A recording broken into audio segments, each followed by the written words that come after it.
Control your mind, or it will control you. Most people live as prisoners of their own thoughts, reacting, overthinking, doubting, and surrendering to emotions that destroy their peace. But discipline is not about controlling the world. It's about mastering the only thing that ever mattered, yourself. Today, you begin the process of taking back command of your mind. No more chaos. No more excuses. From this moment forward, you decide what deserves your energy and what doesn't. Because once you master your mind, you master everything. Chapter 1. Your mind is not your master, you are. Your mind is powerful, but it is not your master. You are. Most people never learn that truth. They live their entire lives serving their thoughts, obeying every feeling, reacting to every fear, and believing every lie their mind tells them. They think their thoughts are reality. They think emotion equals truth. And that's the trap. Your mind is a tool, a weapon. But a weapon in the wrong hands becomes dangerous. Untrained, undisciplined, uncontrolled, your mind turns against you. It becomes your enemy. That's why you overthink. That's why you doubt yourself. That's why you sabotage good things before they even begin. Because your mind has taken control. But here's the shift. You are not your mind. You are the one who observes it. The voice in your head isn't you. You are the awareness listening to that voice. You are the one who decides what thoughts to believe and which ones to let pass. Every day, your mind will speak. It will whisper fear. It will replay your past. It will exaggerate your pain. That's what minds do. They survive by scanning for danger. But you are not here to survive anymore. You are here to master. Control begins when you stop reacting to every thought that appears. A thought is not a command. A feeling is not a fact. A belief is not the truth. You have a choice. That's the key. You can train your mind to serve you, or let it run wild and serve itself. Think about the athlete, the fighter, the soldier, the performer. When the pressure rises, their heart races, their mind screams, their body panics. But the ones who win, they don't silence their mind. They command it. The great athlete doesn't say, "I hope I don't mess up." He says, "I am in control." He slows his breath. He focuses his energy. He channels chaos into clarity. That's mental mastery. Control beats emotion every time. Your mind wants to protect you from discomfort. It wants to avoid embarrassment, failure, and risk. But discipline requires you to move anyway. That's how you take your power back, not by fighting your thoughts, but by directing them. You don't need to control what enters your mind. You need to control what stays there. You decide what gets your attention. You decide what earns your energy. That's your power. Most people never practice that power. They wake up, check their phone, scroll through other people's lives, and let algorithms tell them what to feel. They call that living. But it's not living. It's reacting. They think they have anxiety. They think they have no focus. But what they really have is no control, no awareness of how easily they give their mind away. You must reclaim it. When a negative thought enters, observe it. Don't attach. Say to yourself, "That's interesting," and move on. That's awareness. That's control. When fear rises, breathe. You don't need to escape it. You don't need to fight it. You need to watch it. Because the moment you watch it, it loses its grip. That's what meditation, stoicism, and mental discipline all teach. Observation is power. The one who observes, controls. The one who reacts, obeys. You don't need their permission to be calm. You don't need your mind's permission to be strong. You decide. Let's make this practical. Here's what mental control looks like in real life. When someone insults you, your mind will want to fire back. Pause. Observe the impulse. Choose silence instead of reaction. You just won. When fear tells you you can't do this, respond, "Maybe not yet, but I will." You just reclaimed command. When your emotions tell you, "This hurts, this is too much," tell them, "Good. Growth lives here." You just turned pain into power. This is how you train your mind to serve you. This is how you take back authority. Because your mind works for you. You do not work for it. Repeat that to yourself daily. Say it until it's burned into your identity. My mind works for me. I do not work for it. Training the mind is like training a muscle. At first, it fights back. It resists. It complains. It wants comfort. But repetition builds strength. Consistency builds control. Every time you resist an emotional reaction, your mind becomes sharper. Every time you choose discipline over impulse, your awareness grows stronger. Every time you act with intention instead of fear, you reinforce command. That's how you build internal dominance. Small decisions repeated daily. Control isn't built in moments of calm, it's built in storms of emotion. When everything in you wants to break, and you choose to breathe instead, that's mastery. And here's a truth you must never forget. Control is not about suppression. It's not about killing emotion. It's about learning to feel without drowning, to think without spiraling, to act without hesitation. You are not here to silence your mind. You are here to lead it. When your thoughts say, "This is too hard," your awareness responds, "Keep going." When your emotions say, "This isn't fair," your discipline says, "Do it anyway."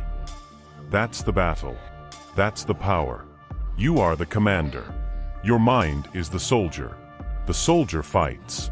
The commander decides. Remember this. Your mind is fast, but your awareness is infinite.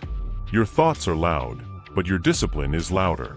Your emotions are temporary, but your control is eternal. You don't need to eliminate your thoughts. You need to rise above them. You don't need to change your emotions. You need to master your response to them. Every time you pause before reacting, you grow stronger. Every time you choose peace over panic, you evolve. Every time you remind yourself, "I am not my mind," you win. You've spent years letting your mind lead you. Now it's time to reverse the order. From this moment on, your mind becomes your instrument, not your identity. Your ally, not your dictator. Your servant, not your master. You hold the reins now. You decide what to think. You decide how to feel. You decide what deserves your energy. Your mind is powerful, but it only becomes dangerous when left untrained. Train it, and it becomes your greatest weapon. Because the mind that once controlled you will soon obey you. And when it does, peace follows. Clarity follows. Strength follows. You have a choice. That's the key. And now, you've made it. You've begun the process of taking back control. You've learned that you are not your mind, you are the master behind it. Now that you've reclaimed that truth, it's time to take the next step. You've mastered awareness. Now, let's talk about how to turn awareness into movement. Chapter 2. Stop overthinking. Start acting. You already know the truth. Your mind is not your master, you are. But knowing means nothing if you don't move. Control without action is wasted power. This chapter is about one thing, movement. Because overthinking is killing your progress, your confidence, and your life. Most people are stuck not because they lack potential, but because they never act. They sit. They plan. They analyze. They hesitate. They wait for the perfect moment that never comes. And every second they wait, their confidence dies a little more. Overthinking is fear wearing a disguise. It pretends to be logic.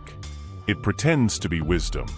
But it's just fear. Fear of failure, fear of judgment, fear of discomfort. And fear feeds on delay. The longer you think, the smaller you feel. The longer you wait, the harder it gets. That's the trap of the mind. It convinces you that thinking is progress. It's not. You can't think your way into discipline. You act your way into it. That's the key. You have a choice. You can keep waiting for clarity, or you can create it through movement. Because clarity doesn't come before action. It comes because of action. When you start, something changes inside you. You shift from being a prisoner of thought to being a commander of motion. Action breaks anxiety. Movement kills mental noise. That's not motivation, that's biology. The human mind was never designed to sit still and spiral. It was built to move, to build, to do. When you act, your brain releases energy. It focuses. It engages. That's why the first step always feels like relief.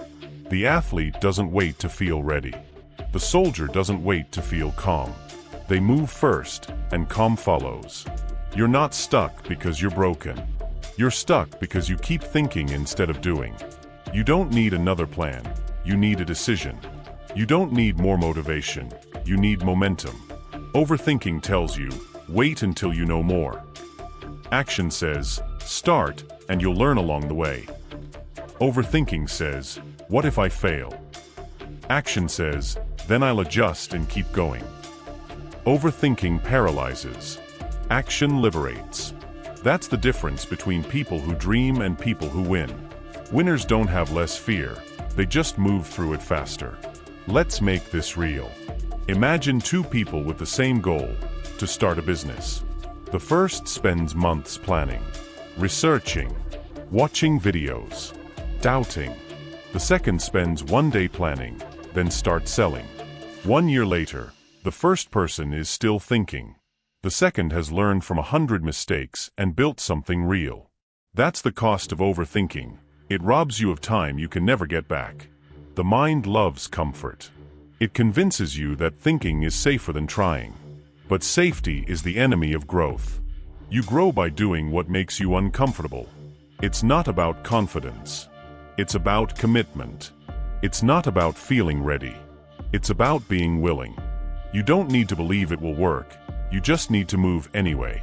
Every great creator, every successful person, every leader, they all share one trait. They act before they feel ready.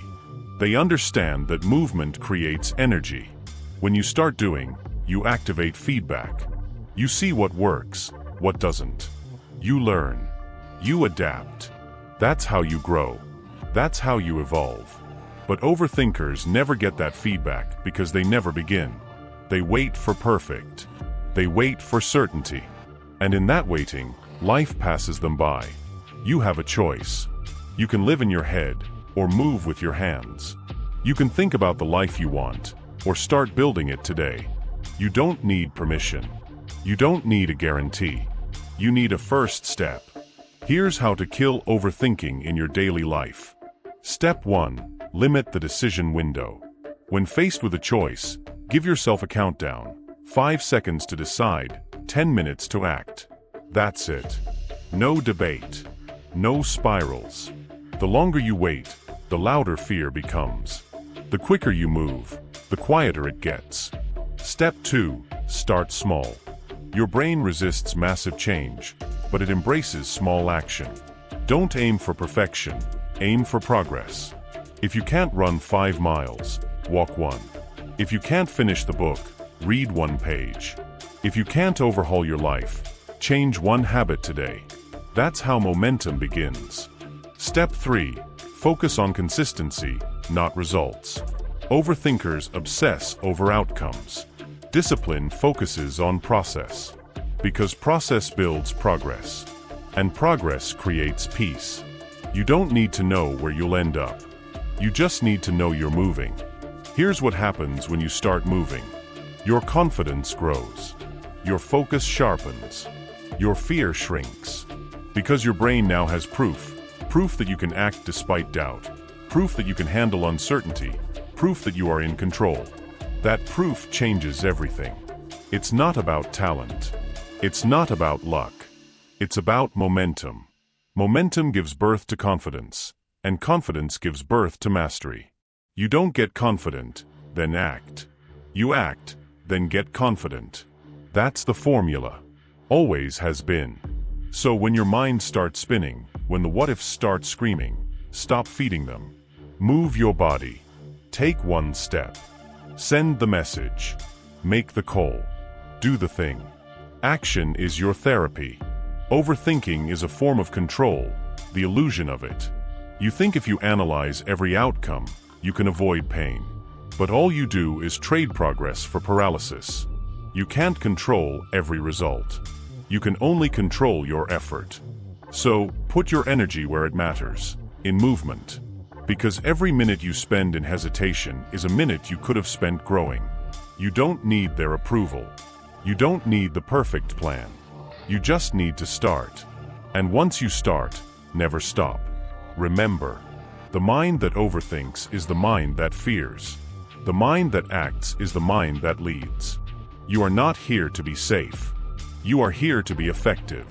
You are here to lead yourself out of doubt, one action at a time. Every time you move, you weaken the grip of fear. Every time you delay, you feed it.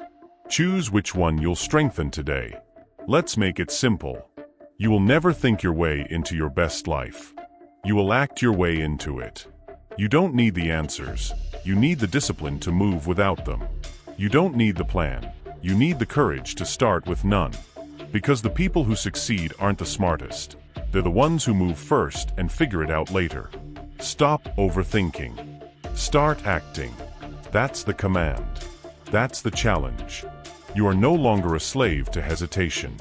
You are no longer at the mercy of doubt. You are the one who moves forward while others wait. That's what separates leaders from spectators. That's what builds mental toughness. You have the power. You have the choice. And now, you have no excuse. Start moving, not tomorrow, not later, now. Because every second you wait is a second your fear wins. And you're done losing to fear. You've learned to stop obeying your mind. You've learned to move through hesitation. Now it's time to learn how to master your emotions, the real fuel of power. Chapter 3, Emotion is Energy. Learn to direct it. You've learned to stop overthinking. You've learned to move. Now it's time to talk about the fuel that drives every decision you make, emotion. Emotion is energy. And that means it can either build you or break you. It can either move you forward or pull you under. Most people are slaves to their emotions. They let anger drive their words, sadness drain their will, and fear dictate their choices. They believe emotion is something that happens to them, something they can't control. But that's the lie. Emotion isn't your enemy. Emotion is your raw power source. And power only becomes dangerous when you don't know how to use it. That's the truth. That's the key. You don't need to suppress emotion. You need to direct it. You don't need to eliminate anger. You need to harness it. You don't need to fear sadness. You need to listen to it. Because once you learn how to guide your emotions, they stop controlling you and start serving you. Think about fire. In nature, fire can destroy everything in its path. But in the hands of a master, fire gives warmth, cooks food, and forges steel. Emotion is the same. Anger without control burns everything you love. But anger directed with discipline becomes fuel for focus and precision. Sadness without purpose becomes despair. But sadness observed with awareness becomes depth, empathy, and understanding. Fear without guidance becomes paralysis. But fear faced with courage becomes awareness, a signal that sharpens your focus. Emotion only destroys when you let it. It empowers when you train it. That's what mastery looks like. That's what control feels like. Let's get something clear. You cannot eliminate emotion, and you shouldn't try to. Suppressing emotion is weakness, not strength. Because what you suppress, you eventually serve. You've seen it before. The person who says, "I'm fine," but explodes later. The worker who hides frustration until it becomes burnout. The partner who avoids confrontation until it becomes resentment. That's emotional ignorance, not emotional control. And ignorance is expensive. Real control isn't silence. It's awareness. It's direction. You feel it. You understand it. You channel it.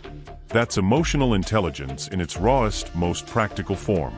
You have a choice. That's the key. When you feel anger rising, don't run from it. Pause. Observe. Ask, what truth is this emotion pointing to? Maybe you're angry because someone crossed your boundary. Good. Now you know what must be reinforced. Use that energy to strengthen your standards, not destroy your peace. When you feel sadness, don't drown in it. Sit with it. Let it speak. Sadness often reveals where meaning has been lost. Use that energy to rebuild what matters. When you feel fear, don't hide. Face it. Because fear is never a stop sign, it's a compass. It points to what you value most and what you must master next. That's emotional redirection. That's mental control in action. You don't need their permission to feel deeply.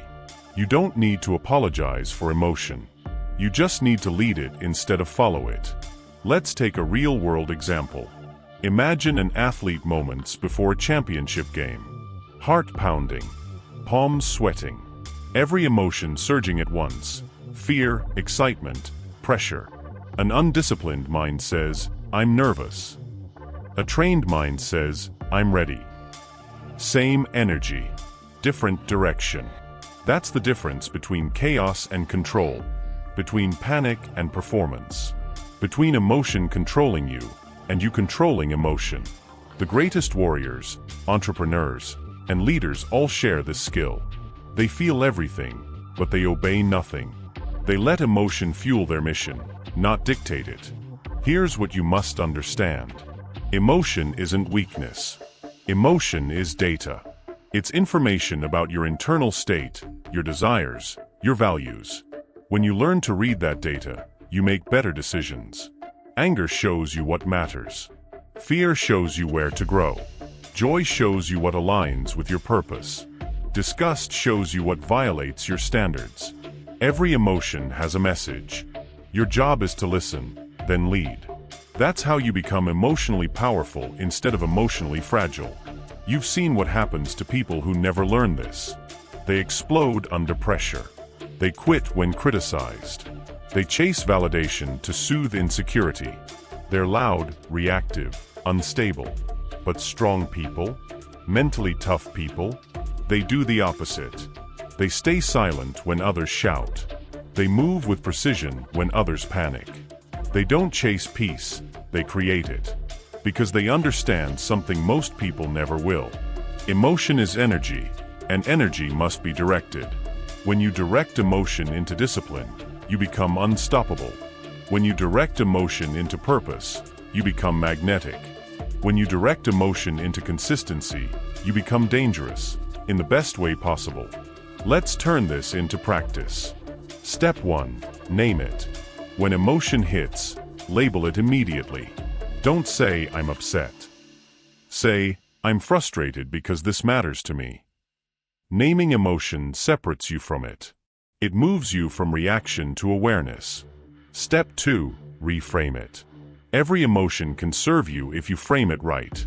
Instead of, "I'm angry," say, "I'm energized to fix this." Instead of, "I'm nervous," say, "I'm ready to grow." Instead of, "I'm sad," say, "I'm reconnecting with what's real." Language directs energy. Change your words, and you change your power. Step 3. Channel it. Take that energy and move it somewhere productive. Write, train, build, serve, create, anything that translates emotion into forward momentum. That's how you alchemize emotion into strength. Remember, you don't need to feel good to do good. You just need to move with intention. Your emotions are powerful. They are signals, not sentences. They don't define you, they guide you. But only if you choose to lead them. The key is awareness. The weapon is discipline. The reward is control. You can't live a life of peace if your emotions decide how you think, speak, and act. You can't build greatness on emotional chaos. But once you master direction, nothing can touch you. Anger becomes drive. Fear becomes clarity. Sadness becomes wisdom. Joy becomes gratitude. That's the transformation. That's what emotional control truly is. Not suppression, but conversion. Turning raw energy into refined power. You have that power already. You just have to use it. You are not your emotions. You are the architect of where they go. You've learned how to think clearly. You've learned how to act decisively. And now, you've learned how to feel powerfully, without losing control. You're no longer a victim of emotion. You're its director. You're no longer reacting to life. You're creating it. Emotion is energy. Energy obeys leadership. You are that leader. You've mastered your emotions. Now it's time to master your reactions. Because the next step in control is not just what you feel, but how you respond. Chapter 4. Control your reactions. Control your reality. Every day, life tests you. Someone cuts you off in traffic. A coworker disrespects you. A plan fails. Something breaks. Someone lies. And in that instant, your body reacts. Your heart rate spikes. Your jaw tightens. Your mind prepares for war.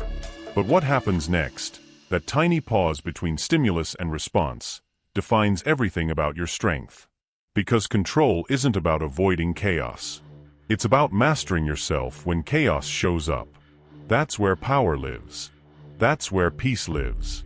Anyone can appear calm when everything is easy. But real discipline is tested when your ego feels attacked. When you're insulted, ignored, provoked, betrayed, that's when your character speaks. And most people fail that test. They react instantly. They argue, defend, attack. They hand their peace to whoever pushes their buttons. But not you. Not anymore. You're here to train yourself to pause, to see the space between trigger and reaction, and own it. Because in that space, everything changes. Let's talk about the rule of power. The less you react, the more control you gain. The one who reacts first loses control. The one who stays composed controls the outcome. Watch any negotiation, any argument, any confrontation. The most powerful person in the room isn't the loudest. It's the one who says the least and listens the most. Because silence intimidates. Calmness confuses chaos. Stillness disarms aggression. When you react emotionally, you reveal your weakness. But when you remain composed, you reveal your mastery. That's what mental toughness looks like. Here's the truth most people never hear. Reactions are habits. They're trained responses, not random events. You react out of memory, not awareness. You've been conditioned by years of survival, pain, and ego. But conditioning can be rewritten. You can reprogram your reactions. You can train yourself to pause, breathe, and choose differently. The mind is plastic. It adapts. The nervous system learns new patterns. And if you practice calmness under pressure long enough, it becomes your new default. That's emotional evolution. That's conscious control. Imagine this. Someone insults you. They want you to bite. They want to see you lose control.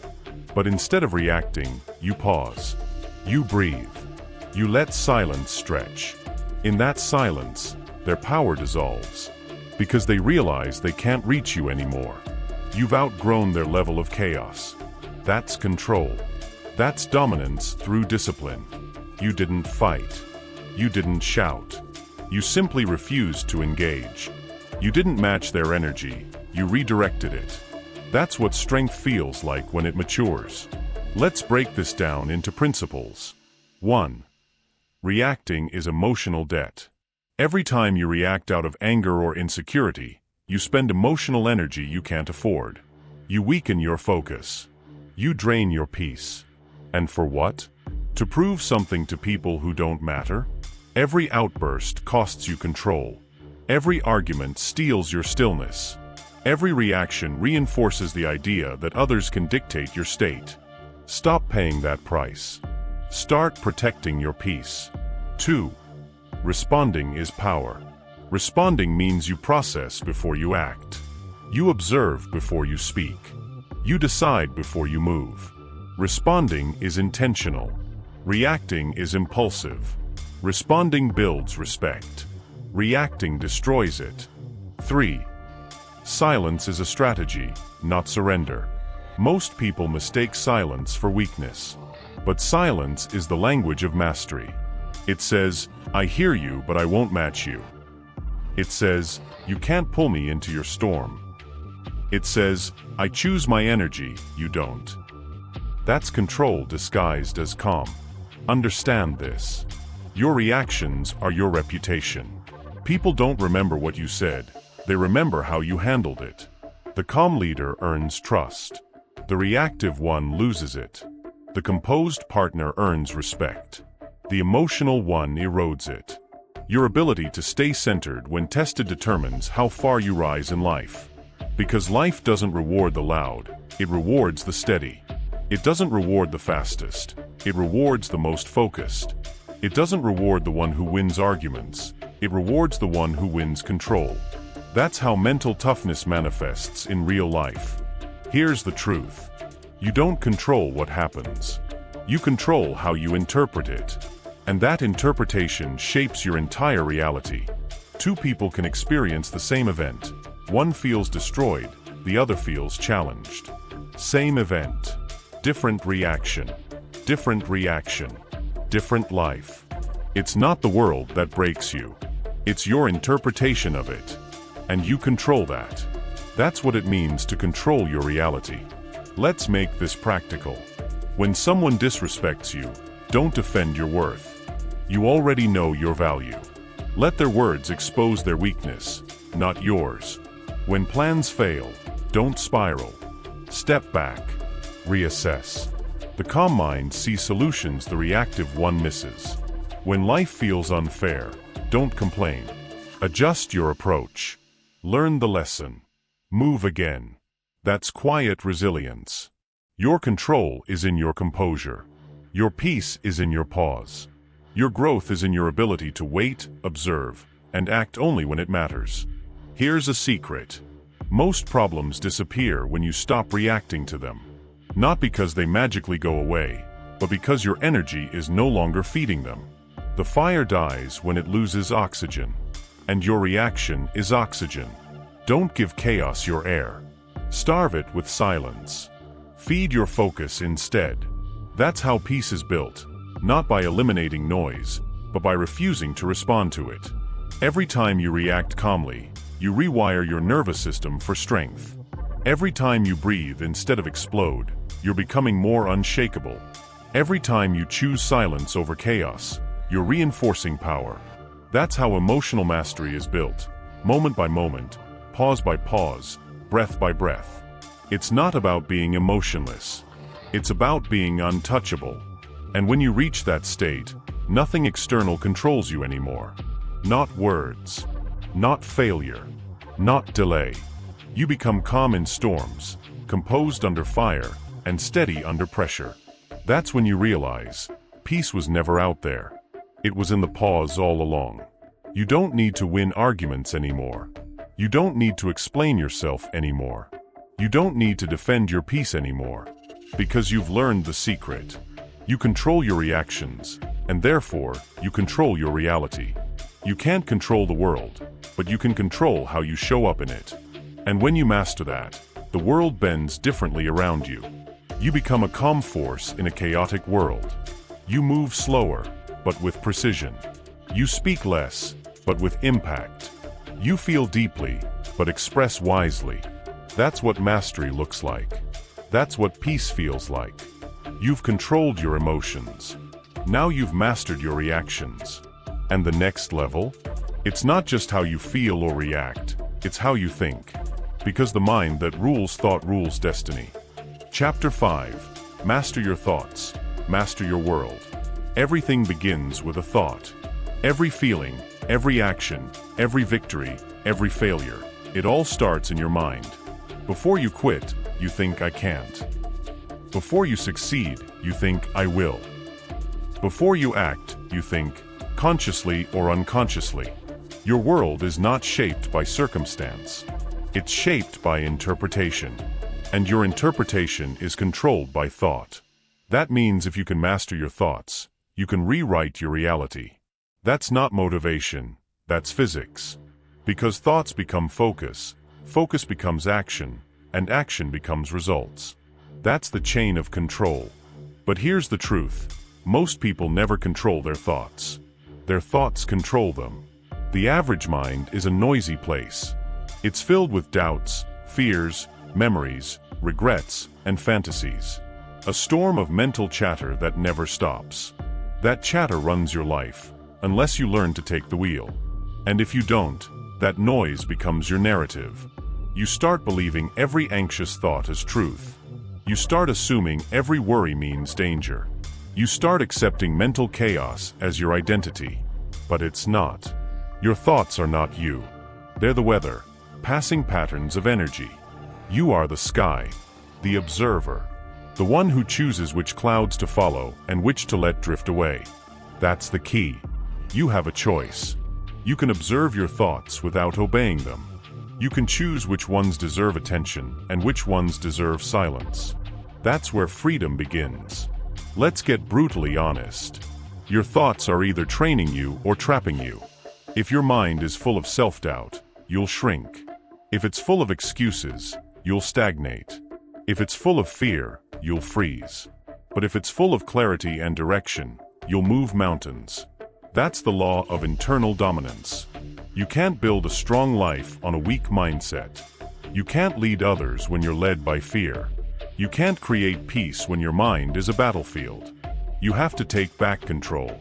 Not by suppressing your thoughts, but by training them. Because your mind is like a muscle, and undisciplined thoughts are just lazy repetitions. You have to condition your thinking like you would your body. Every day, every moment. So how do you do that? How do you master your thoughts when your brain won't stop talking? You create separation. You learn to watch the thought before you believe it.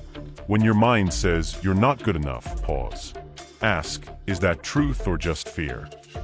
When your mind says you'll fail, ask, who decided that, me or my memory? When your mind spirals, interrupt it. Say out loud, stop. Then breathe. That's how you break the loop. That's how you remind your mind who's in charge. Because here's the secret. Your brain serves you. It's your employee, not your master. And if your employee starts running the company burns down. You have to be the CEO of your own mind. Give it direction. Give it purpose. Tell it what to focus on. Tell it what to ignore. That's how leaders think, and you're the leader of your own life. Here's a truth people hate to admit. Your thoughts determine your emotional baseline. If your inner dialogue is negative, you'll feel heavy. If your inner dialogue is calm, you'll feel steady. If your inner dialogue is focused, you'll feel powerful. Because emotion follows thought. You can't think like a victim and feel like a warrior. You can't think like a coward and act like a conqueror. That's not how the system works.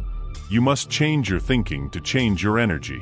And this isn't about positive thinking. It's about constructive thinking. It's not about ignoring reality. It's about controlling your interpretation of it. It's not about pretending everything's fine. It's about saying, I'll figure this out, because I always do. That's the difference between delusion and discipline. Let's talk about mental filters. Every thought you entertain passes through your filter, your beliefs, your self-image, your story.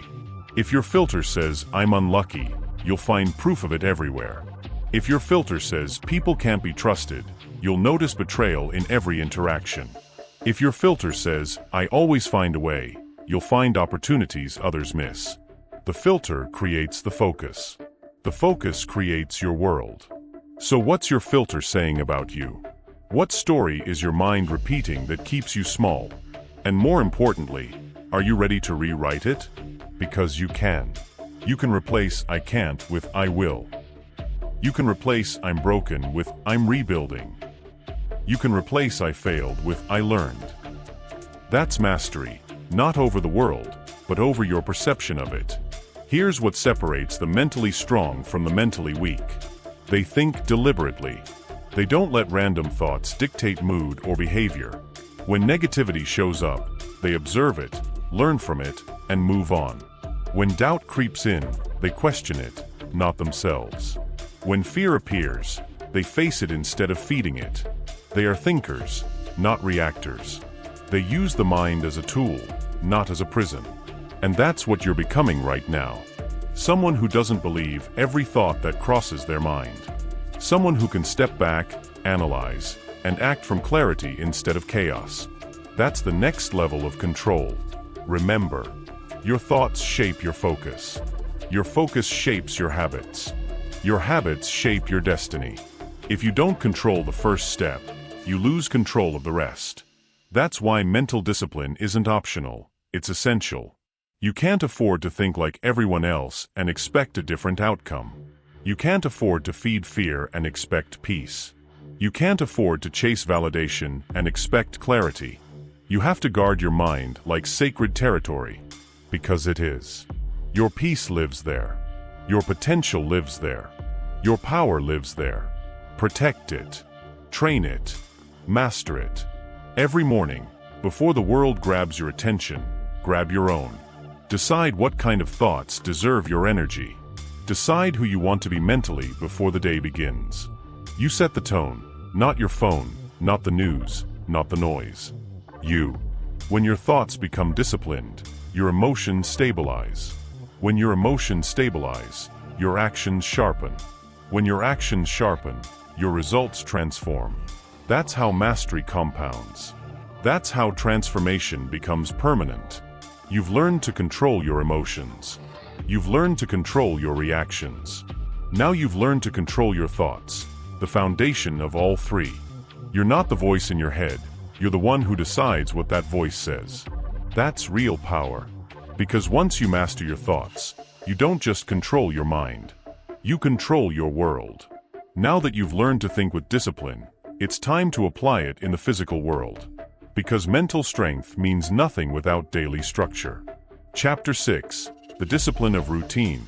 Build the system that builds you. Control means nothing without structure. Awareness without action is just noise. Discipline without a system is wasted effort. If your thoughts are the blueprint, your routine is the foundation. Because no matter how strong your mindset is, if your days are chaotic, your results will be too. You can't think your way into transformation. You have to build it. And the way you build it is through daily routine. That's the difference between motivation and mastery. Motivation is emotion. Routine is execution. And execution wins every time. Here's the truth. Your future is hidden in your daily habits. Not in your goals. Not in your dreams. Not in your affirmations. In your habits. What you do consistently is who you become inevitably. That's the law of compounding discipline.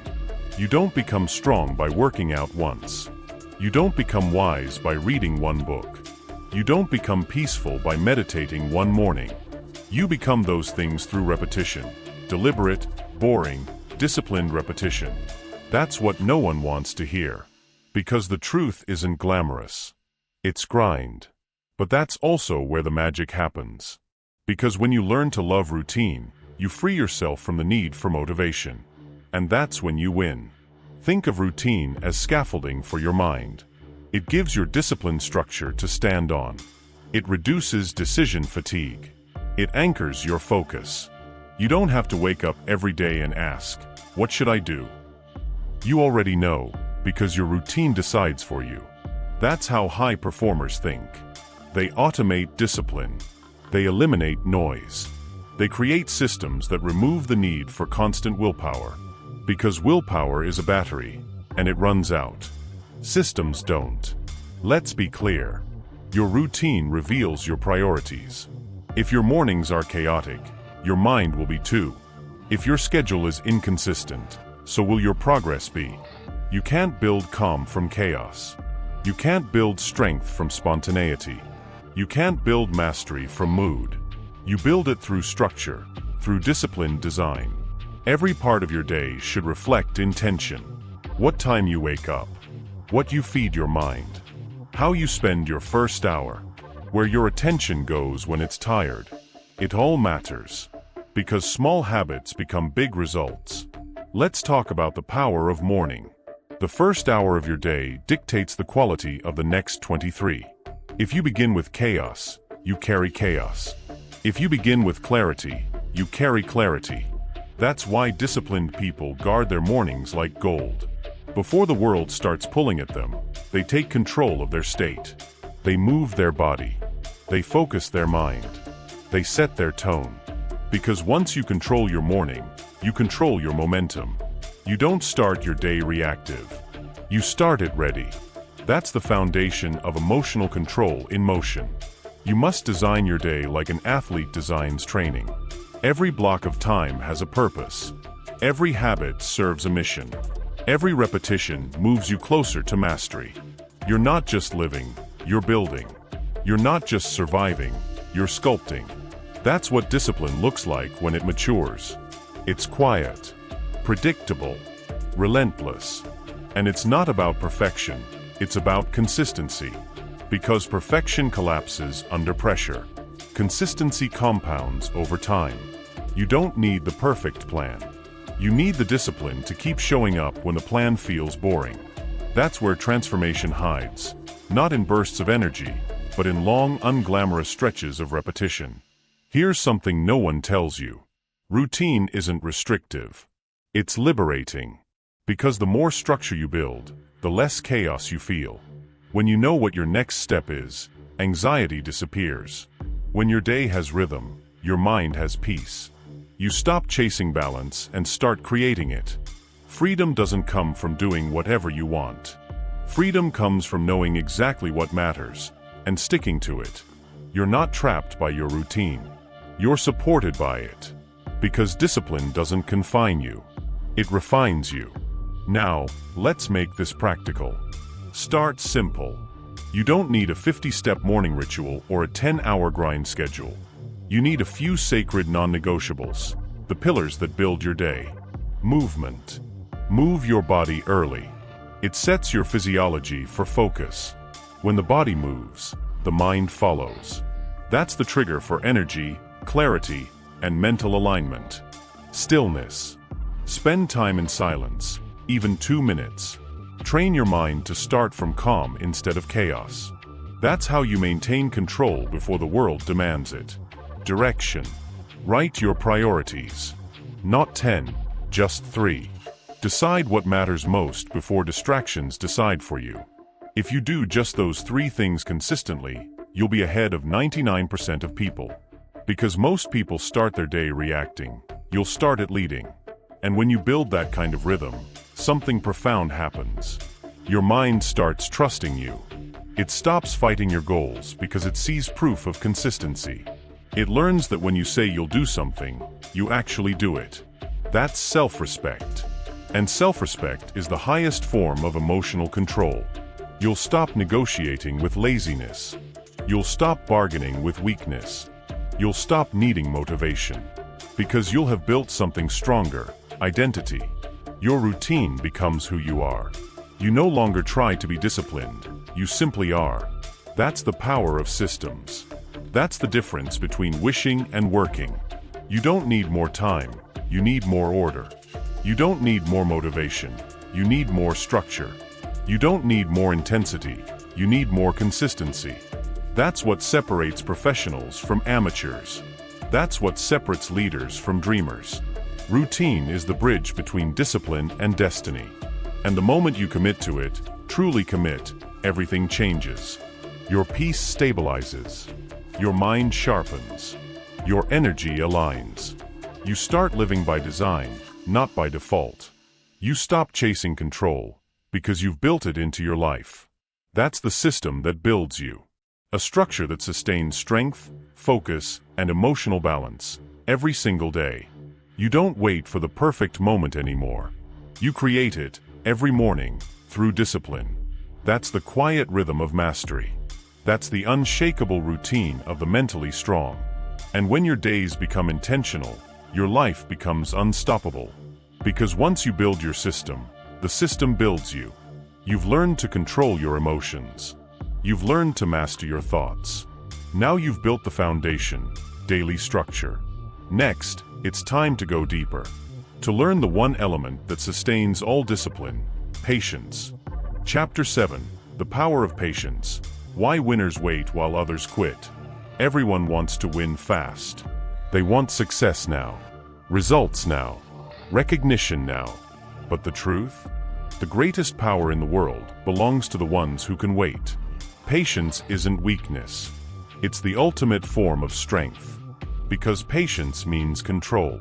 Control of your emotions. Control of your timeline. Control of your reaction to life's delays.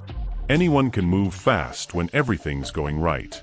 But it takes a different kind of discipline to stay still when things aren't moving. That's what separates those who talk from those who build. Listen carefully.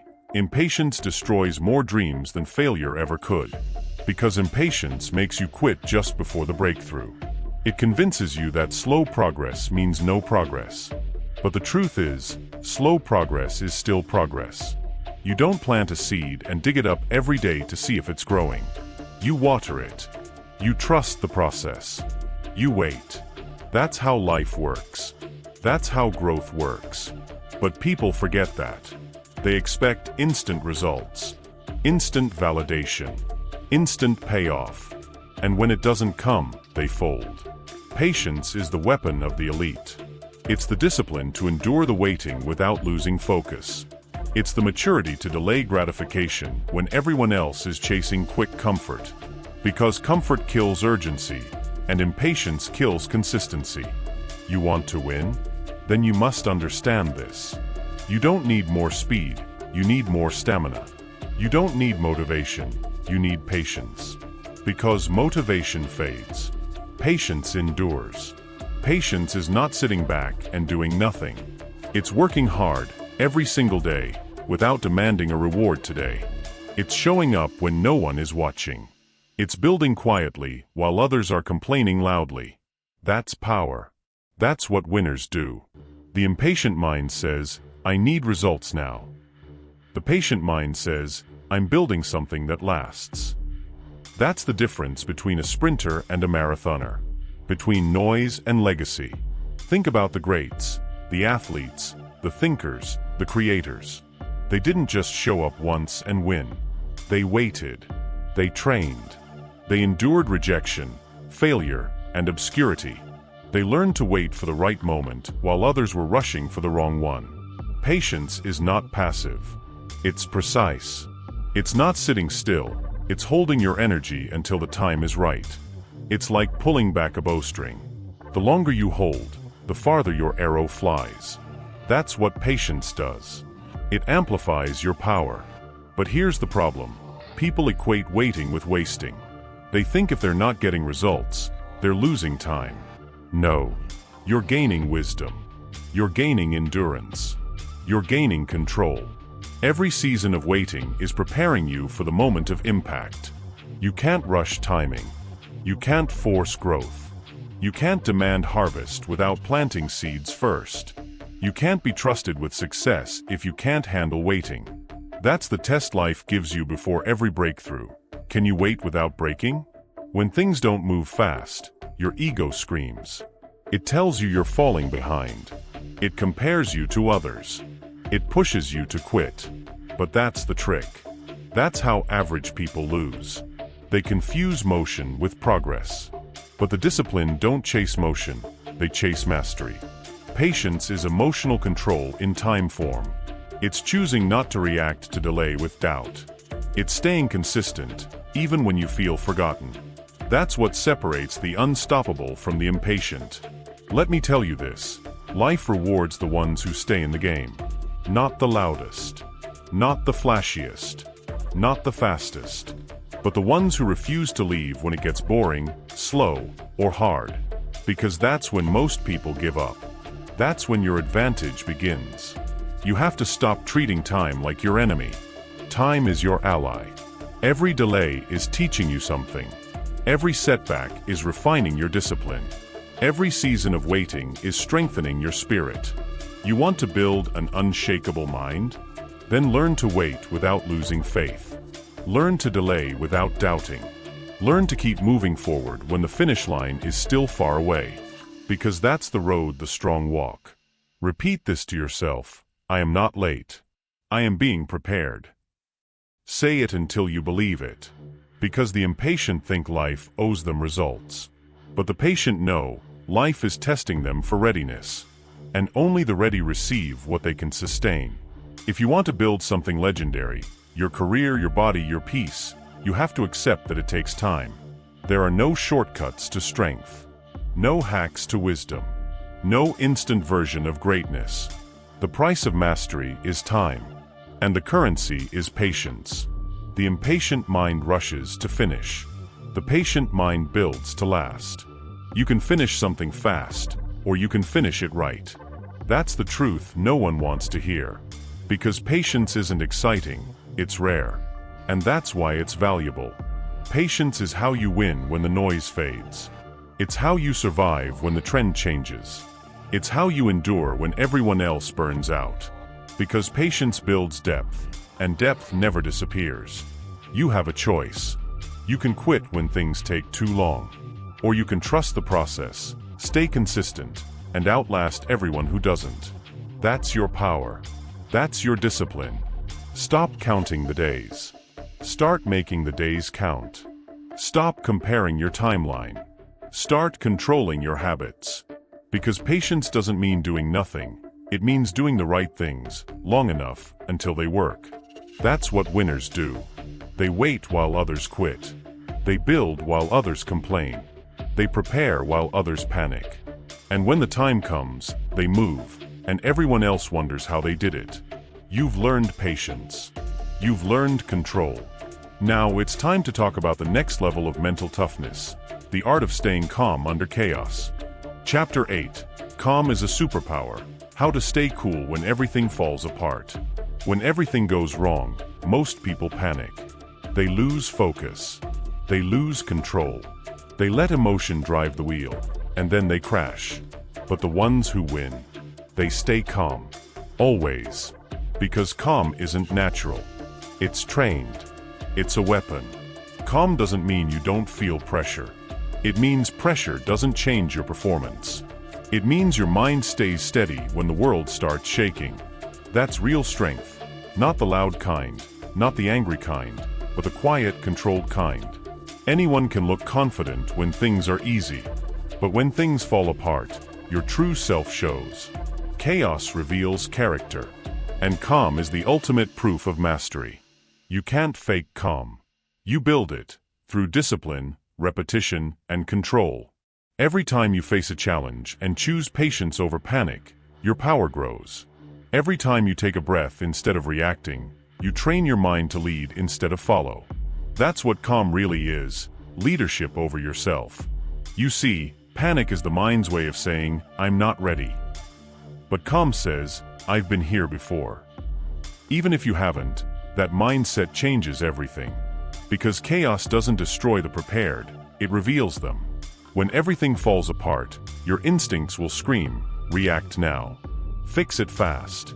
That's the trap. Rushed reactions cause more damage than the problem itself. Calm gives you clarity. And clarity saves you from chaos. Imagine a firefighter walking into a burning building. They don't run blindly. They move with purpose. Their calm keeps others alive. Their training overrides fear. That's the same energy you need when your life feels like it's burning. Breathe. Assess. Move with control. Because control beats chaos every time. The louder the storm, the quieter you must become. That's the rule. That's the power. You can't control everything, but you can control your state. And your state determines your outcome. If you let your emotions lead, you'll make emotional decisions and regret them later. If you stay calm, you'll make strategic ones and win. This is how the elite think. The athlete who stays cool after missing a shot. The leader who listens when everyone's shouting. The soldier who moves slow when others freeze. They've learned what most never do. Calm is control, and control is survival. When you lose your calm, you lose your clarity. When you lose your clarity, you lose your direction. And when you lose your direction, you lose everything you were working for. That's why calm must become your foundation. It's not about never feeling anger or fear. It's about never being ruled by them. You acknowledge the emotion, but you don't obey it. You let the storm pass without jumping into it. That's mental toughness in motion. The world rewards the calm. Because calm people think clearer, move smarter, and act later, but with precision. While others waste energy reacting, you're conserving it for the move that matters. When you feel panic rising, slow down your breath. That's your anchor. That's your reset button. Inhale for 4. Hold for 4. Exhale for 4. It sounds simple, but it's how your brain reclaims control. Your breath is your calm, and your calm is your control. You can't be trusted with power if you can't stay calm under pressure. You can't lead others if you can't lead yourself. That's why calm is a superpower. It separates the emotional from the intentional. When your life feels like it's falling apart, that's your test. Will you react like everyone else, or will you rise above it? Because the people who stay calm in chaos always come out on top. Always.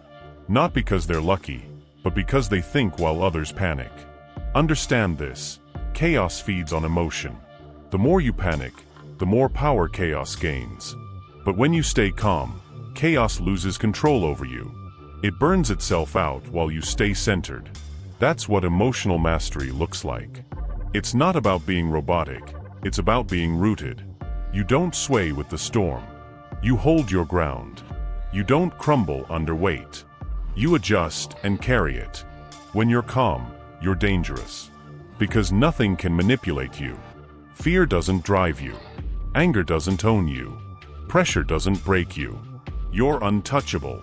And that's what most people can't understand. Calm isn't passive, it's power in control.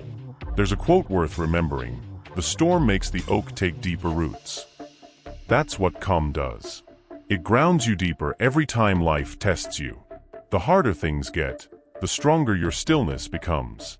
And soon, your presence alone will change the energy in a room. Because people can feel when someone is calm under chaos. It's magnetic. It's rare. It's power. So here's your challenge. The next time things go wrong, pause. The next time someone attacks your peace, pause. The next time your world shakes, pause. In that pause, you'll find strength. In that pause, you'll find you. Calm is not about waiting for peace. It's creating peace in motion. It's not about being emotionless. It's about being emotionally in charge. That's what mastery feels like. Quiet. Focused. Unshakable. You have to remind yourself. I don't panic. I analyze. I don't react. I respond. I don't crumble. I adapt. Say it until it becomes instinct. Because calm is a habit, not a mood. And when you master calm, you master chaos. You'll no longer fear problems. You'll use them. You'll turn every storm into strategy. Every delay into development. Every fall into focus. That's when you become unstoppable. Not because you're perfect, but because you're poised. You've learned the art of staying calm when everything falls apart. Now it's time to go deeper, into the energy that fuels all strength. Focus. Chapter 9. Ruthless focus. Eliminate distraction before it eliminates you. You don't need more motivation. You need focus. You don't need another plan. You need discipline. Because distraction, not failure, is what destroys people's potential. Everywhere you look, something's fighting for your attention. Your phone. Your notifications. The opinions of people who don't even matter. The modern world doesn't steal your dreams. It distracts you from them. And distraction is the silent killer of greatness. Focus is your weapon. Focus is what turns ordinary effort into extraordinary results. And the truth is, most people never learn how to use it. You can't build something meaningful when your attention is scattered. You can't master anything when you chase everything. Because focus requires sacrifice. It means saying no to comfort, to noise, to anything that doesn't move you forward. You say you want success, but do you protect your attention like it's gold? Do you guard your mind from useless information? Do you control your environment, or let your environment control you? Because the difference between the disciplined and the distracted is simple. The disciplined are ruthless about what deserves their time. Your attention is your energy, and your energy is your life. Every time you let distraction win, you lose a piece of your future. Every scroll, every meaningless argument, every wasted hour, it's theft. And the thief is you. You think focus means working harder. It doesn't. Focus means working cleaner. It means removing everything that dilutes your clarity. It means cutting noise so you can hear your purpose again. Listen carefully. Distraction is not just external, it's internal. It's the constant urge to check, compare, and prove. It's the addiction to doing many things instead of doing the right thing. You don't need to do more. You need to do less, but better. You need to stop being busy and start being effective. That's what ruthless focus looks like. When you focus, you stop being everywhere. You become present. You stop reacting. You start choosing. You stop surviving. You start building. Focus is a decision. Every day, every hour. You either protect it or you lose it. You either train it or it fades. Most people don't lose to competition. They lose to distraction. They quit halfway, not because they can't, but because they got bored. They confuse excitement with progress. But real progress is quiet, repetitive, uncomfortable. That's why most people never achieve mastery. They can't stay focused long enough to see results. If you want to change your life, change what you pay attention to. Audit your habits. Audit your environment. Audit your circle. Who and what you give attention to determines your future. Because you become what you focus on. The mind is like a lens. Whatever you point it at magnifies. Point it at problems, and you'll feel overwhelmed. Point it at solutions, and you'll feel empowered. That's the power of selective focus. Distraction doesn't just cost you time, it costs you identity. You forget who you are because you're too busy consuming who others are. But when you focus, you remember. You remember your mission, your pace, your purpose. There's a phrase you should remember. Where focus goes, energy flows. That's not just a quote, it's a law. Every thought you feed becomes stronger. So if you feed distraction, distraction grows. If you feed focus, focus becomes unstoppable. The world rewards those who can concentrate in a culture that can't. Because focus is the new luxury. Most people can't stay off their phones for 10 minutes. But the one who can, that's the person who wins. You have to treat your focus like it's sacred. Protect it from noise, from gossip, from overthinking, from unnecessary drama. You can't master peace if your mind is constantly polluted. You can't master progress if your attention is always fragmented. If you want to be great, simplify your life. Fewer goals, fewer commitments, fewer excuses. Because clarity is born from simplicity, and focus thrives in clarity. Make your days intentional. Every morning, ask, what deserves my attention today? And then defend that attention like your life depends on it, because it does. Learn to be okay with boredom, because boredom is where growth begins. The distracted mind chases stimulation. The focused mind uses silence as fuel. That's the difference between amateurs and masters. And remember, you don't rise to your goals, you fall to your focus. If your focus is weak, your future will be too. If your focus is sharp, no obstacle can stop you. Be ruthless with your time. Be selective with your energy. And be unforgiving with distractions. You can't be everywhere. You have to choose where you'll matter most. Say this to yourself daily. I choose focus. I choose progress. I choose mastery. Because that's the mindset of a disciplined mind.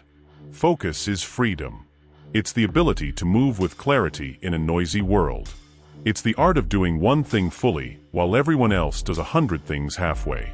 And when you learn ruthless focus, you stop chasing the world, and the world starts chasing you. You've mastered control. You've learned silence. You've built patience and calm. But now comes the final test, the one that determines whether all of this lasts. Consistency. Chapter 10. Discipline over motivation. The final rule of unbreakable minds. Motivation is a spark, bright, exciting, but temporary. Discipline is the fire that never dies. It burns quietly, steadily, even when the world grows cold. Most people wait for motivation to arrive before they act. The unbreakable act first, knowing that motivation will follow. Discipline is not glamorous. It doesn't post on social media. It doesn't announce its arrival. It wakes up when the alarm rings, even when every muscle in your body begs for 5 more minutes. It sits down to work when no one is watching. It says no to what feels good now to protect what will feel incredible later. Motivation is emotion-driven. Discipline is principle-driven. Motivation asks, "Do I feel like it?" Discipline answers, "It doesn't matter." When you understand this, you stop relying on moods to determine your movement. You stop waiting to want it. You simply do it. That is where transformation begins, when your actions are no longer held hostage by your feelings. The myth of constant motivation. We live in an age that glorifies motivation. Videos, quotes, speeches designed to make you feel unstoppable for a few minutes. But what happens when that feeling fades? What happens when you wake up tired, uninspired, or defeated? That's when discipline speaks. Quietly, firmly. It reminds you, you made a promise. Keep it. Winners aren't always the most motivated. They're simply the most consistent. They move forward through boredom, fatigue, and resistance. They understand that the days you don't feel like doing it are the days that build the foundation of mastery. Motivation gets you started. Discipline keeps you going. The war between emotion and execution. Inside every person, there's a daily battle between emotion and execution. Emotion wants comfort. Execution demands progress. Emotion says, "You've done enough today." Execution whispers, "You can do more." The weak follow emotion. The strong follow execution. That's why discipline must be trained like a muscle. Every time you choose action over comfort, you strengthen it. Every time you show up despite your excuses, you harden your mind. Eventually, you stop negotiating with yourself. You begin to realize, motivation is a luxury. Discipline is a requirement. The habit loop of winners. Discipline thrives in structure. Winners design systems that make consistency inevitable. They remove friction, reduce decision fatigue, and automate discipline. They wake up at the same time, eat the same meals, and follow the same routines, not because they're boring, but because they know energy should be spent on execution, not on deciding what to do next. When your life is organized around your goals, discipline becomes effortless. You don't have to fight to be consistent, you simply are. Structure breeds freedom. The more disciplined your schedule, the more space you create for progress. Sacrifice, the true cost of discipline. Discipline demands sacrifice, comfort, distractions, and sometimes even people. You will lose things on the path to greatness. But what you gain is far more powerful: control. Control over your time. Control over your emotions. Control over your destiny. Most people fear sacrifice because they see it as loss. The disciplined understand it as investment. Every temptation you resist is a deposit into your future. Every delayed gratification builds compound interest in your success. To the undisciplined, sacrifice feels like suffering. To the unbreakable, it feels like purpose. When discipline becomes identity. At some point, discipline stops being something you do and becomes something you are. It's not about forcing yourself anymore. It's about alignment. You no longer debate between rest and progress, between comfort and growth. You know exactly who you are, and you act accordingly. That's when your habits harden into identity.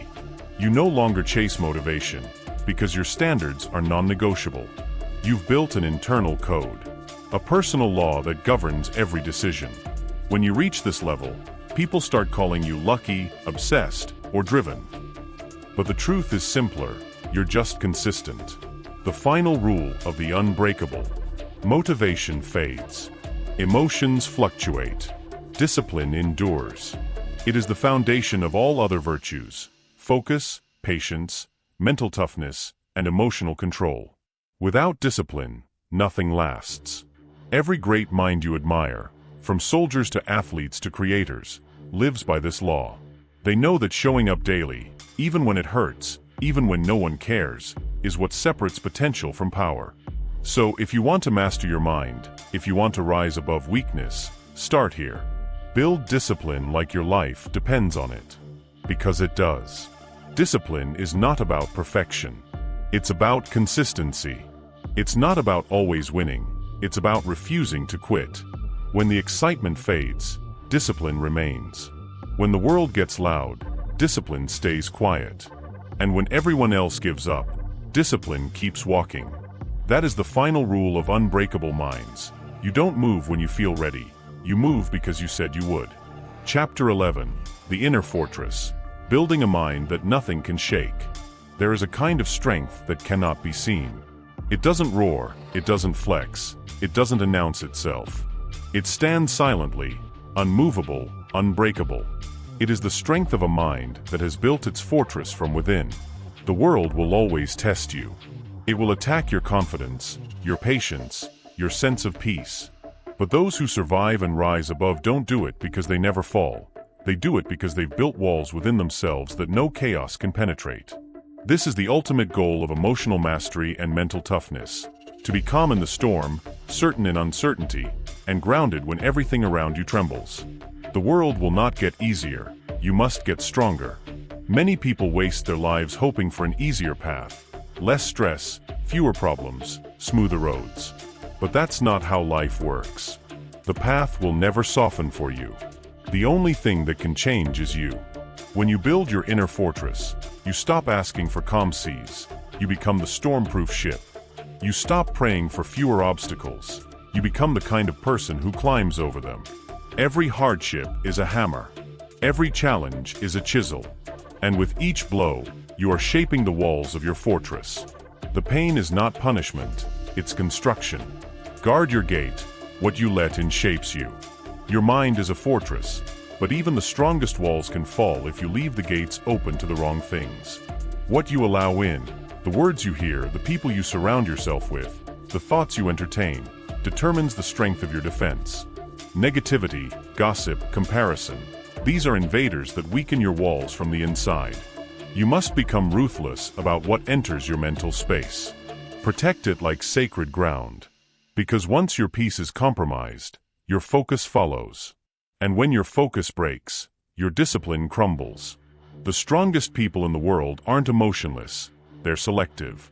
They know where to invest their attention, and they refuse to give energy to what drains them. The discipline of emotional armor. A strong mind doesn't react instantly.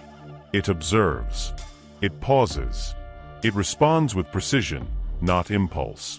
This pause, this moment between stimulus and reaction, is your armor. It's where power lives.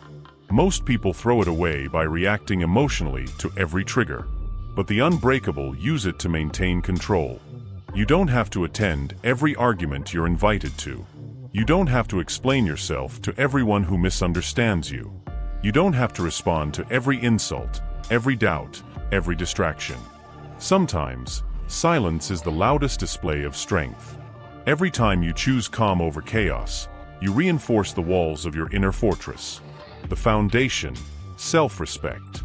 The foundation of mental fortitude is self-respect. You cannot build an unshakable mind if you constantly betray yourself, your word, your goals, your standards. When you keep promises to yourself, no criticism can tear you down. You move through life with quiet confidence because you trust your own strength. You've proven it through action, not words. Self-respect is built in the small moments, waking up early, showing up when it's inconvenient, doing the work when no one sees. Each moment is a brick. Each repetition is a layer of armor. By the time the world tests you, your walls are already too thick to break. The fortress is built, not bought. No one can give you mental toughness. No one can transfer resilience or sell you self-control. You have to build it brick by brick, through discomfort, through repetition, through failure. The truth is, most people never build their fortress because they fear the process. They want comfort more than strength. But the unbreakable know, every trial you face is an opportunity to reinforce your foundation. Each time you endure pain without bitterness, you lay a stronger stone. Each time you stay calm when you could explode, you raise another wall. Each time you keep going when you want to quit, your fortress grows higher. And one day, you'll wake up realizing, nothing outside you has power over you anymore. When you become untouchable, the ultimate level of strength is not dominance. It's stability. You don't need to control others, because you control yourself. You don't need approval, because your validation comes from within. People will notice it. They'll feel your energy. You'll walk into rooms and unsettle those who thrive on chaos, because they can't move you.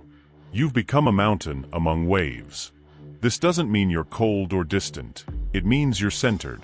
You can love deeply without attachment, face loss without collapse, and lead without ego. That's what makes your presence powerful, calm, consistent, commanding. The silent victory. The inner fortress isn't built for show. No one will applaud your restraint. No one will post about your discipline. Most of your battles will happen in silence, behind closed doors, with no witnesses. But that's the point. You're not doing it for attention, you're doing it for peace. You're not trying to impress the world, you're trying to master yourself. Because at the end of the day, real strength isn't about appearing strong. It's about being strong when no one is watching. Final words. The unshakable mind. You cannot stop the storms, but you can become the fortress. Let the noise rage. Let people misunderstand you. Let life throw its hardest blows. When your foundation is built on discipline, focus, and self-control, nothing outside you can truly harm you. Because the strongest warriors are not those who conquer others, they are those who conquer themselves. And once you've built that kind of mind, you become unstoppable. Chapter 12. The Art of Being Unbothered. Mastering Detachment in a Noisy World. There's a kind of strength that looks like peace. It's not loud. It doesn't argue. It doesn't react. It simply doesn't get moved, no matter what happens. That's the art of being unbothered. And in a world addicted to noise, validation, and constant emotional reaction, being unbothered is not weakness. It's mastery. When you no longer give power to things that don't deserve it, you take back control of your life. You stop being a puppet pulled by opinions, gossip, and chaos. You become what few people ever are, free. Detachment is not apathy, it's power. Let's be clear, detachment doesn't mean you stop caring. It means you stop clinging. It's not that you don't feel, it's that you don't get trapped by what you feel. Most people confuse emotional intensity with strength. They think caring deeply means overreacting, overthinking, and overextending themselves. But that's not strength, that's dependency. The unbothered person still loves, still gives, still tries, but never loses themselves in the process. You can care about people and still not chase their approval. You can work for success and still not be owned by the outcome. That's detachment. That's control. You don't need their approval, you need your peace. You live in a world that rewards reaction. Every headline is bait. Every comment is a trap. Every algorithm is built to make you care too much about things that don't matter. But the more you react, the more control you give away. The more you defend yourself, the more you prove you're bothered. Here's the truth. The most powerful people in any room are not the loudest, they're the calmest. They don't argue. They don't chase validation. They let others exhaust themselves with noise while they move in silence. Because peace is expensive, and only the disciplined can afford it. The moment you stop needing to explain yourself, you become untouchable. You don't need to convince anyone who you are. Your results will do that for you. Remember this, you don't need their permission to be at peace. The trap of over-attachment. Attachment is the silent destroyer of mental strength. You get attached to people, to outcomes, to opinions, and suddenly, your emotions belong to something outside of your control. You text someone, they don't reply, and now your day is ruined. You post something, it gets fewer likes, and now you question your worth. You fail once, and suddenly you think you're not good enough. This is how the world steals your power, by making you believe your value depends on external reactions. But when you detach, you regain that power. You start to realize, their silence doesn't define you. Their opinion doesn't determine your truth. Their rejection doesn't change your direction. You stop chasing responses, and start mastering your own. That's when the game changes. Emotional minimalism, the unbothered strategy. If you want to live unbothered, adopt emotional minimalism. React less. Speak less. Need less. Every time you reduce what pulls at your attention, you increase your focus, energy, and power. You don't need to respond to every comment. You don't need to fix every misunderstanding. You don't need to chase closure. Sometimes silence is closure. Ask yourself, before reacting, does this deserve my energy? Most of the time, the answer is no. That's how you win, not by fighting every battle, but by refusing to engage in battles that don't matter. Detachment is not running away, it's refusing to waste your strength. Mastering the pause. The pause is where your power lives. Someone insults you, pause. Something goes wrong, pause. You feel anger rising, pause. In that pause, you have a choice. You can react like everyone else, or respond like someone who owns their mind. The unbothered mind doesn't rush to defend itself. It doesn't let impulse dictate reaction. It breathes, observes, and acts with intention. Remember, calmness is control. When you master the pause, you master yourself. The freedom of letting go. Being unbothered is not about isolation, it's about liberation.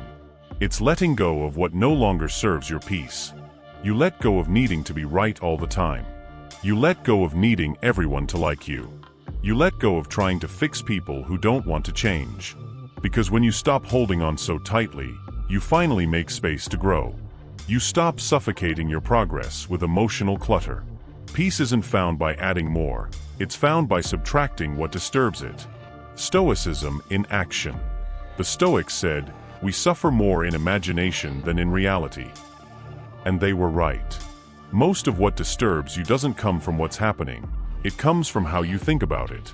So the next time someone disappoints you, stop asking, "Why did they do that?" And start asking, "Why am I giving this so much power?" That shift, from reaction to observation, is what builds your fortress of calm.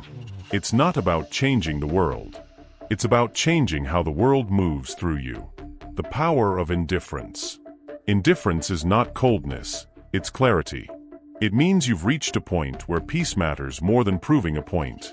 It's choosing silence over shouting, patience over panic, presence over pressure.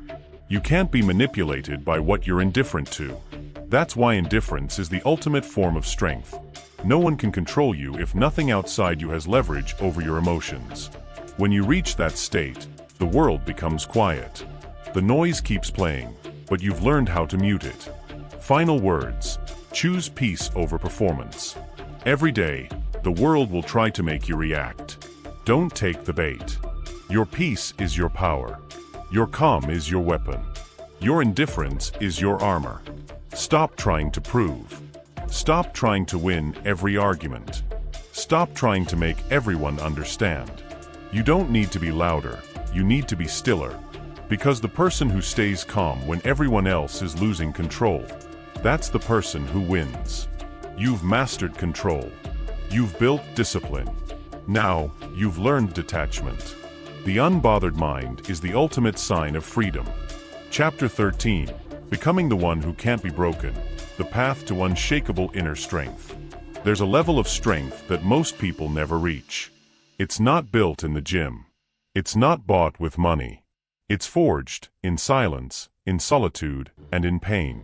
It's the kind of strength that doesn't just survive storms, it becomes the storm. It's when no matter what life throws at you, you stand tall, you stay calm, and you move forward anyway. This is the final transformation, becoming the one who can't be broken. And make no mistake, this isn't about perfection. It's about resilience. It's about refusing to let anything or anyone destroy your peace, your focus, or your purpose. Because when you can't be broken, you become unstoppable. Life will test you, that's the point. You can't develop strength in comfort. You can't build character without conflict. And you can't discover who you really are until everything around you starts to fall apart. The truth is, life is not supposed to be easy. It's supposed to train you. Every failure, every betrayal, every heartbreak, these are lessons, not punishments. Most people break because they expect life to be fair. But the unbreakable know that life is a battlefield, and they came prepared to fight. When you stop asking why me, and start saying try me, you step into your power. That's the shift that changes everything. Pain is a teacher, not an enemy. You can't run from pain forever. You can hide it, numb it, distract yourself from it, but sooner or later, it finds you. The difference between the broken and the unbreakable is simple. One runs from pain, the other listens to it. Pain shows you what still needs to be healed.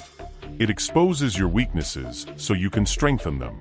It's the gym for your spirit. Every disappointment, every failure, every heartbreak, it's a set, a rep, a workout for your soul. Stop cursing your pain. Start using it. Because what hurt you yesterday can harden you today, if you learn from it instead of running from it. That's the secret no one tells you. Pain is not here to destroy you. It's here to train you. The power of endurance. Mental toughness is not about how hard you can hit, it's about how long you can stand. Anyone can stay disciplined for a week. Few can stay consistent for years. Endurance is the real test of strength. It's waking up every day when no one's watching. It's doing the work when motivation is gone. It's holding the line when your mind screams, quit. That's where the unbreakable are made, in the long, quiet hours of persistence. Every time you endure, you reinforce the message, I don't need to feel like it, I just do it. And that message rewires your entire identity. You stop identifying as someone who tries. You start identifying as someone who continues. That's the shift that separates the strong from the unstoppable. Control what you can, release what you can't. The unbreakable mind understands one truth: control is internal. You can't control what people say. You can't control what life takes from you. But you can always control your response. You can always control your thoughts. You can always control your discipline. You can always control your focus. The moment you realize that, you stop being a victim of circumstances and become a creator of outcomes. Control what's in your hands. Let go of what's not. That's not weakness, that's wisdom. The world loses its power over you when you stop fighting everything you can't change. Because peace doesn't come from control. It comes from clarity, the mind that refuses to break. To be unbreakable doesn't mean you never fall apart. It means you know how to rebuild, every single time. It means you've been through hell and refused to stay there. You faced disappointment, rejection, loneliness, and doubt, and you kept moving forward. That's what defines you. That's what builds the kind of strength that no failure can erase. You learn that storms don't destroy you, they shape you. And when you come out the other side, you realize something powerful. You were never fragile. You were just unfinished. The mind that refuses to break doesn't rely on comfort or approval. It relies on purpose. And purpose is stronger than pain. Identity. Become the mountain. There's a point in your growth where you stop chasing peace. You become peace. You stop chasing strength. You become strength. You stop chasing motivation. You become discipline. That's the mountain mindset. When you become the mountain, storms don't shake you. They just pass by. You don't need to control the weather, because you've already built yourself to endure it. Every insult, every setback, every failure, they echo around you, but they don't move you. That's the mark of someone who's finally free. The power of stillness.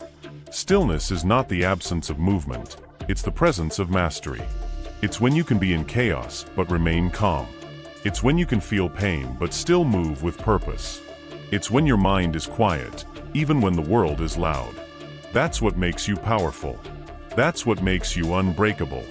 Stillness is your weapon in a world of noise. Because when everyone else is panicking, you're thinking. When everyone else is reacting, you're observing. When everyone else is exhausted, you're just beginning.